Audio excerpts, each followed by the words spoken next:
It began not with mercy, but with fire. Across the endless plains of Asia, where the wind howled like the cries of ghosts, the Mongol horsemen moved as if born from the storm itself. Villages vanished in smoke before dawn, and entire kingdoms fell before their hooves, before the sun could rise twice. Yet what the world feared most about the Mongols was not only their skill in war, it was what came after victory. In the early 13th century, under the banner of Temujin, who the world would come to know as Genghis Khan, the Mongols became a force that defied comprehension. They were not a people seeking borders. They were seekers of dominion. Their empire stretched from the frozen forests of the north to the burning deserts of the south, swallowing nations older than memory. And in their path, those who resisted met not only death but a fate far worse for those left behind.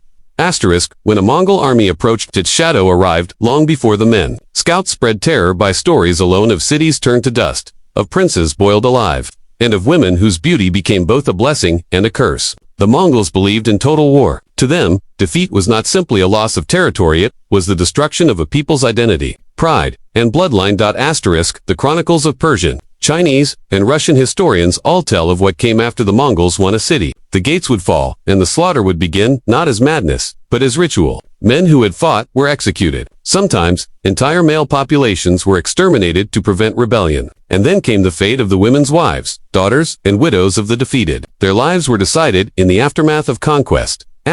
To understand what the Mongols did to the wives of their enemies, one must first understand their view of power. To them, women were both trophies and tools of assimilation. In Mongol tradition, women within their own tribe were respected. Some even held influence in political and domestic matters. But the wives of their enemies were not afforded the same consideration. They symbolized the humiliation of those who had dared to resist the Great Khan. When Samarkand fell, when Nishapur was burned to the ground, and when Kiev was taken after months of siege, similar scenes repeated themselves. The Mongols would gather the survivors, those too weak or too terrified to fight, and divide them like spoils. The artisans were spared to serve the empire. The young and strong were taken as slaves. And among them, the women were chosen by the warriors, often in silence, as the smoke of their homes rose behind them. Persian historian, who lived during the Mongol invasions, wrote of how the wives of defeated nobles were brought before Mongol generals. Some were taken as concubines. Others were given as rewards to soldiers. The Mongols saw this as justice, a reversal of fortune, in which the conqueror claimed what once belonged to the vanquished. It was a cruel law of conquest, justified by the belief that resistance deserved annihilation. There are accounts, too, of what happened in the city of Nishapur in 1221, when a Mongol general was killed during the siege. His death enraged Genghis Khan's daughter, who demanded vengeance. The Mongols slaughtered the population, men, women, and children alike. The wives of nobles were taken alive, and some were forced to serve as slaves in Mongol camps, living reminders of a vengeance that would never fade.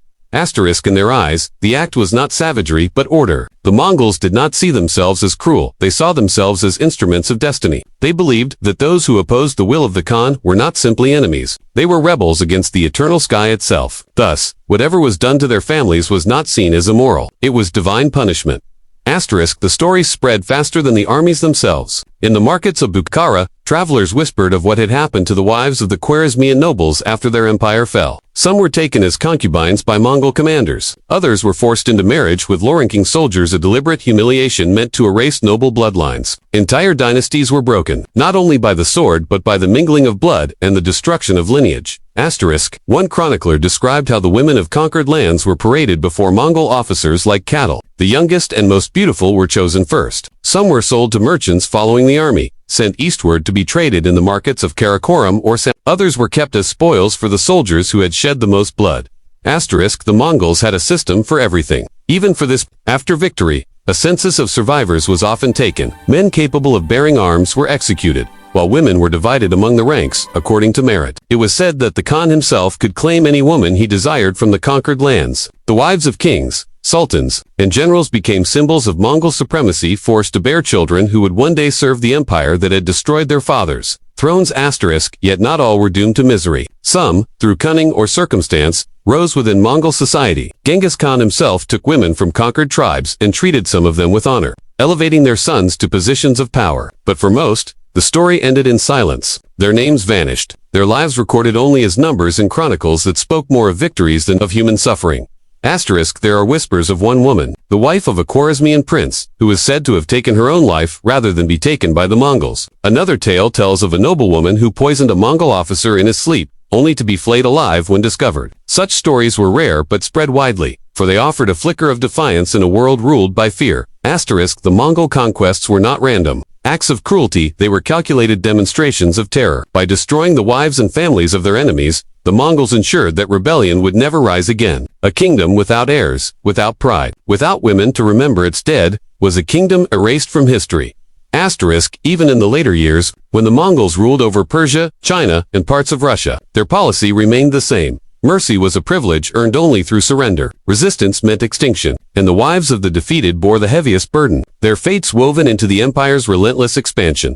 Asterisk, to the Mongols, domination was not complete until the blood of the conquered mingled with their own. They sought not only submission but transformation, turning the wives of their enemies into vessels through which the empire would perpetuate itself. In this way, the Mongol Empire did not merely destroy nations, it absorbed them, piece by piece, through fear, violence, and blood. Asterisk, and so, when the fires of conquest burned brightest, when the steppe wind carried the scent of death across the ruins of cities, the last sound one might hear was not the clash of swords but the cries of those who had lost everything. The wives of the defeated were not killed outright. They were made to live, and in living, they bore witness to the power of the empire that had shattered their world. Asterisk, for the Mongols, this was the price of defiance. For history, it was a reminder of what happens when victory becomes more than conquest, when it becomes the erasure of the human soul itself. When the fires of conquest dimmed and the hooves of Mongol horses faded beyond the horizon, the lands they left behind were not merely conquered, they were transformed. The destruction of armies and cities was visible, but the deeper wound lay in the quiet ruins, where women, children, and survivors faced a future that no longer belonged to them. Asterisk, in every territory the Mongols subdued, from the cities of Persia to the valleys of Rus, a pattern emerged that history still shudders to recall. The warriors rode on. The Khan's banners moved further west, but behind them, the fabric of ancient societies unraveled. The wives and daughters of the defeated became the living reminders of a world erased. Asterisk, Persian chroniclers wrote that after Genghis Khan's armies moved through, there was no sound of life left in entire provinces. The women who once lived in palaces and wore silk veils now walked barefoot among the ashes of their homes. Some were carried away to distant lands, their names lost to the steppes. Others remained, forced to live under Mongol rule, as part of a new order that neither honored their lineage nor allowed them to forget it. Asterisk, the Mongols practiced what modern historians might call psychological conquest. Their treatment of the wives of defeated enemies was designed to send a message. It told the living, resistance will destroy not only your body, but your memory. A husband might die a warrior's death, but his wife would live to see his enemies claim everything he had defended. Asterisk, in the great cities of the Islamic world, where poetry once flourished, silence settled after the Mongols passed. Baghdad, the jewel of the Abbasid Caliphate, would later fall in 1258 to Hulagu Khan, Genghis Khan's grandson. When the city was taken, thousands were executed. The caliph's family and court were put to death, and the women of the palace, wives, concubines, and attendants were taken away. The chronicles describe it not as chaos, but as a systematic dismantling of an empire's dignity. The Mongols made sure that the wives of rulers and ministers did not remain symbols of old authority. By claiming or enslaving them, they erased the very concept of royal blood. Asterisk, across Europe.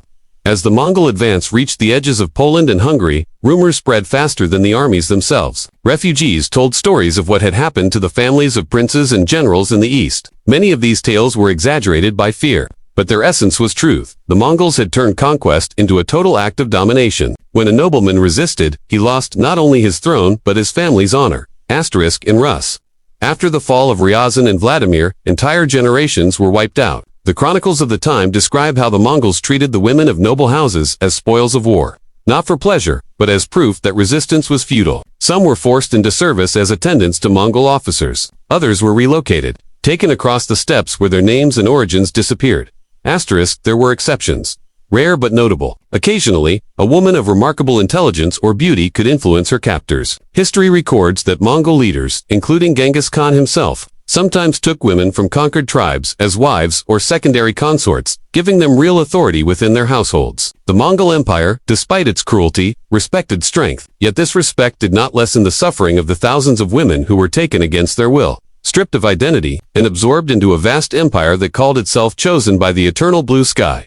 Asterisk, the fates of these women had political consequences. Through them, the Mongols merged bloodlines, intentionally or not. Their children carried the mixed heritage of conqueror and conquered. Over time, this blending changed the face of the empire. In Persia, for example, Mongol rulers began adopting local customs, religions, and languages. The Ilkhanate, founded by saw its leaders eventually convert to Islam, transformation influenced in part, by their wives and mothers who came from the conquered peoples. This was the paradox of Mongol rule. The same brutality that erased nations also created a strange new unity through assimilation. The wives of defeated rulers, once symbols of loss, became bridges between worlds. Yet, for most, that bridge was built on tragedy. One of the most haunting accounts comes from a Chinese chronicle describing the fall of Jiangdu, modern-day Beijing. In 1215, the Jin dynasty capital resisted for months before surrendering. When the city finally fell, its citizens expected mercy. Instead, the Mongols unleashed days of destruction. Many women of noble families were seized and distributed among the Mongol ranks. The chroniclers wrote that the once great city became a field of ghosts. For years after, the survivors spoke of it in whispers, as though even the memory of that time carried a curse. What makes these stories even more chilling is how the Mongols justified them. To the warriors of the steppe, loyalty was sacred, but mercy was weakness. The wives of defeated men were considered part of the spoils ordained by heaven's will. The great Khan himself believed that the sky favored his conquests, and that resistance was a rebellion not against man, but against destiny. By this reasoning, the suffering of women and families was not cruelty, it was cosmic justice. Historians today struggle to quantify the scale of human loss during those decades. The Mongol campaigns in Central Asia alone killed millions, but numbers cannot capture what was lost in spirit and memory. For every city that burned, there were countless women whose stories were never written, their voices erased. We know them only through fragments, references in chronicles, poems written in grief, or legends that survived in the songs of refugees. In the centuries that followed, travelers who crossed the former Mongol territories noticed something striking. The descendants of the conquered peoples often bore mixed features, their languages laced with Mongol words. Even as the empire declined, the legacy of those forced unions remained etched in the bloodlines of Asia and Eastern Europe. The wives of defeated enemies had been turned into the silent architects of a new, unintended world, one born from conquest, fear, and survival.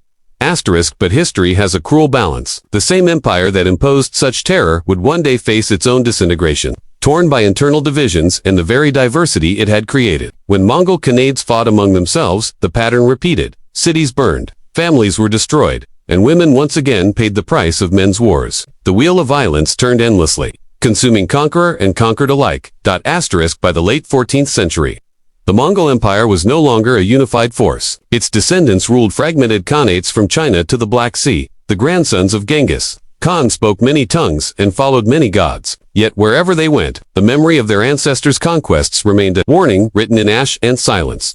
In the oral traditions of Central Asia, there are still stories told by nomads about the fall of great cities, about women who vanished into the steppe, and about the endless wind that carries their names. These are not tales of glory, but of sorrow. They remind listeners that empire always demands a price, and that the suffering of the defeated never truly fades. From a historical standpoint, what the Mongols did to the wives of their enemies reflected a brutal logic: to destroy an enemy's future, one must destroy his family's dignity. It was an act of domination that transcended physical conquest. It reached into the soul of a people and broke it. Yet ironically, in breaking others, the Mongols planted the seeds of their own transformation. By the time of Kublai Khan, the empire had absorbed so many cultures that the conquerors themselves were no longer purely Mongol. Their rulers married women from China, Korea, Persia, and beyond. The Mongol identity, once fierce and unyielding, became a mosaic of influences. The wives who had once been trophies became mothers of new dynasties, educators of princes, and, in subtle ways, preservers of their original cultures. In the ruins left behind, temples were rebuilt, cities were reborn, and the descendants of the conquered slowly rose again. The memory of what had been done to them, however, did not die. It passed through generations as a silent scare lesson about the fragility of power and the enduring strength of those who survive it. Even today, historians debate the legacy of the Mongols. Some see them as destroyers, others as unifiers, who connected the East and West through trade and culture. But no amount of progress can erase the human cost of their rise. For behind every triumph recorded in their chronicles lies an unwritten history of grief, the wives who lost everything, whose suffering shaped the destiny of nations. The Mongols changed the world. They redrew maps, rewrote laws, and redefined warfare. Yet their empire was built not only on courage and strategy, but on fear, subjugation, and silence. The treatment of the wives of defeated enemies stands as one of its darkest legacies, a reminder that even the greatest conquerors leave behind shadows that history cannot forget. As centuries passed and empires rose and fell, the steppe wind still whispered through the grasslands of Mongolia. Somewhere in that wind, perhaps, are the echoes of the nameless women whose lives were claimed by conquest. Their voices may be gone, but their memory endures in the bloodlines they unwillingly shaped. and in the history that bears their pain.